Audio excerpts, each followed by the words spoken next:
人活到中年過後，步入人生下半場，絕大多數人都會慢慢有一種好深刻、好無力嘅感受。以前年輕嘅時候，無論幾辛苦、幾大壓力、幾多風雨，頂一頂、捱一捱、忍一忍就過好。個體力恢復得快，心態夠硬朗，凡事轉眼就忘記。就算生活再難，都總有一股衝勁，有一股熱血，有一股撐落去嘅動力。但隨住年紀慢慢增值，過咗40、50、60歲之後，成個人嘅狀態會鐵底唔一樣，身體機能開始走下坡，體力大不如前。以前做一日工都唔覺得攰，而家行幾步路，望幾個鐘頭，就腰酸背痛氣喘乏力。以前夜晚倒頭就瞓，而家夜夜失眠，多夢而醒，心神不寧。以前心態豁達，唔記得仇唔記得恨，而家越嚟越容易胡思亂想，越嚟越容易執着往事，越嚟越容易被細微小事影響心情。好多人就係因為身體變差，壓力變大，心事變多，慢慢產生一種攰到唔想再撐嘅念頭，開始對生活失去熱情，對未來失去期待，對身邊嘅人事失去興趣。明明人生仲有一大段路要走，但個心已經早早選擇躺平，選擇認命，選擇得過且過。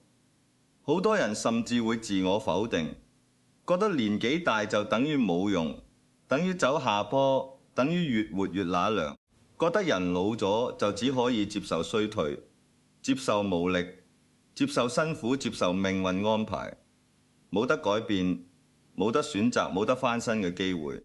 但今日我想同大家講一句最真實、最通透嘅人生真相：人老唔等於一定要越活越辛苦，走不動絕對唔代表你要躺平認命。人生下半場嘅苦與樂、淚與鬆、唇與液，從來唔係年齡決定，亦都唔係環境決定，而係你嘅心態、你嘅選擇、你嘅生活方式決定。好多人越老越甩涼，越老越孤獨，越老越攰，唔係因為年紀大，而係因為一路唔識得自救，一路唔識得短，捨離一路唔識得放生自己。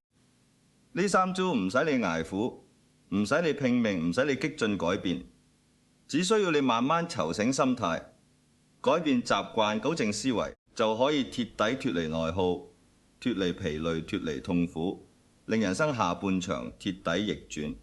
第一招，斬斷所有無謂心內耗，心靜先可以明順。人年輕嘅時候，辛苦多數都係身體上嘅累，捱夜返工打拼養家，身體雖然勞累，但心入面簡單純淨，冇咁多雜念，瞓一覺就可以重新充電，重新振作。但人到中年步入老年之後，最大嘅折磨已經唔係體力勞累，而係心態累。呢個年紀嘅人最鍾意就係不停回味過去，不停擔心未來，不停計較是非，不停糾結人情，不停介意人哋眼光，不停放大身邊嘅煩事。明明件事已經過去好多年，仍然耿耿於懷，反覆回想，自我折磨。明明人哋一句無心嘅說話，偏偏刻意放大，胡思亂想，猜度人心。明明未來嘅事仲未發生，就日日憂心忡忡，驚風怕雨，自己嚇自己。日日腦袋不停轉，心念不停亂，雜念不停生。看似冇做辛苦嘢，其實心神早已嚴重透支。大家一定要記住，人生下半場最大嘅消耗，從來唔係工作，唔係勞動，唔係歲數，而係無謂內耗。心入面雜念太多，執念太重，計較太多，回憶太多，你嘅運氣自然會亂，你嘅日子自然會苦，你嘅身體自然會衰，你嘅心情自然會屈。所以人一過咗中年，第一樣要學識嘅自救就係停止內耗，停止較真，停止自我折磨，唔好再同人爭輸贏。世事本來就冇絕對對錯，唔好再計較人哋點對你，點評你，點睇你。每個人嘅角度唔一樣，唔需要人人認同你。唔好再留戀已經走咗嘅人，已經過號嘅事，已經錯過嘅機會。過號已成定局，糾結只會折磨自己。唔好再預設未來嘅災難，唔好自己製造恐懼。車到山前必有路，凡事順其自然先係最好嘅安排。你要明白，人生活到下半場，最貴嘅財富唔係存款，唔係物業，唔係名利，而係內心平靜。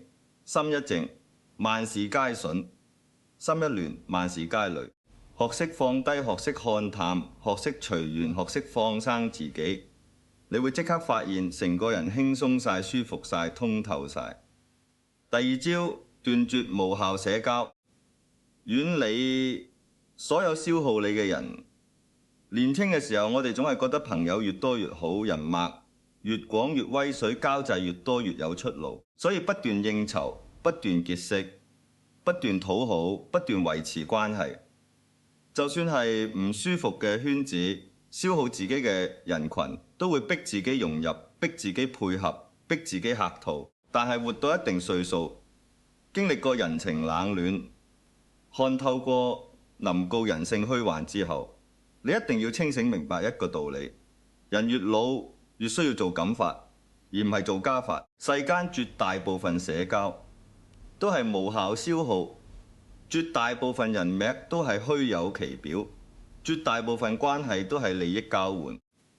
當你風光有錢有價值有用嘅時候，身邊實在熱鬧，人人都同你稱兄道弟，日日聯喜，事事討好。但當你年老體弱落魄，冇利用價值嘅時候，9成9嘅人都會默默遠離，消失不見，形同陌路。呢個唔係負面，呢個係真實人性。所以人到中年之後，千祈唔好再貪慕虛榮、貪慕熱鬧、貪慕人脈。你越頻繁應酬，越廣泛社交，越複雜圈子，你就越攰、越煩、越內耗。真正嘅晚年自救，第二招就係大膽斷捨離。清理身邊所有消耗型關係，遠離日日抱怨、滿面負能量、成日散播消極情緒嘅人。呢啲人會吸走你嘅運氣，磨損你嘅心態，拉低你嘅人生。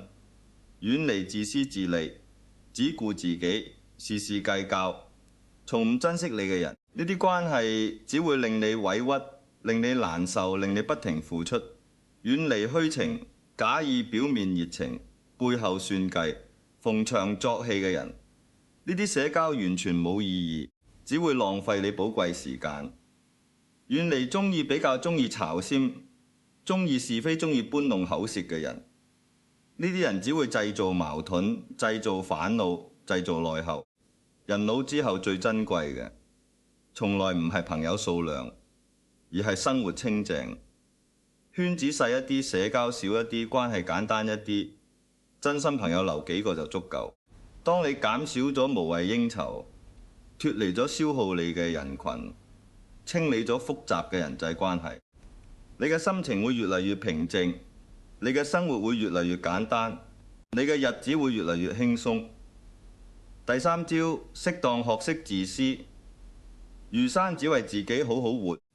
好多人一世活得太累、太苦、太委屈，根本原因只有一個：太懂事、太善良、太鍾意成全。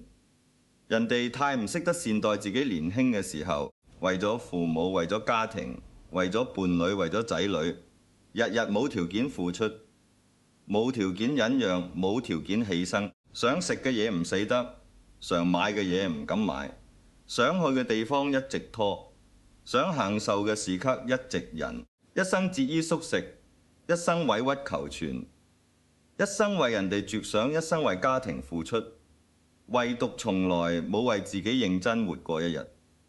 好多長者到咗晚年先至發現自己辛苦一世，付出一世，忍讓一世，換來嘅未必係感恩，反而係自己一身病痛，滿心遺憾，滿身疲累。所以人生下半場最高級嘅自救就係學識適當自私，學識優先愛自己。呢種自私唔係壞，唔係冷血，唔係冇情，而係清醒，而係自愛，而係保護自己。從今以後，唔好再事事以仔女為中心。仔女有仔女嘅人生，你冇可能一世替佢哋遮風擋雨，一世替佢哋承擔所有。唔好再日日操心屋企，路事操心，人情往嚟操心，無關緊要嘅細節，放過自己，唔好再自尋煩惱，唔好再為咗討好人哋而委屈自己，為咗顧及人哋感受而壓抑自己，為咗成全人哋而犧牲自己。剩低嘅歲月留返俾自己，善待俾自己，享受俾自己。想食就好好食，唔好再慳。想休息就好好休息，唔好再撐。想放鬆就盡情放鬆，唔好再逼自己。錢使喺自己身上，先係真正屬於你嘅福氣。時間留俾自己，先係真正嘅享受。當你開始學識自愛，學識自私，學識優先顧自己感受，你就會發現煩惱少咗，壓力細咗，心情好咗，睡眠穩咗，身體舒服咗，成個人狀態徹底逆轉。人生最通透嘅真相就係你唔識自己，冇人會真心識你。你唔救自己，冇人可以救到你。其實人生下半場從來唔係拼體力、拼財富、拼名利、拼地位。真正嘅下半場比拼嘅係心態，拼嘅係治愈，拼嘅係斷捨離，拼嘅係識得點樣令自己越活越輕鬆。如果你而家覺得走不動，攰到頂唔順，心好累，生活好苦，千祈唔好躺平，唔好認命，唔好放棄自己。學識呢3招自救斷內，好斷爛社交，學識自愛，慢慢你就會體會到，年紀越大，先係人生最自由、最自在、最輕鬆、最通透嘅黃金時刻。願每一個步入人生下半場嘅朋友，都可以醒覺自救，放下釋懷，越老越輕鬆，越活越有福，餘生皆順，日日舒心。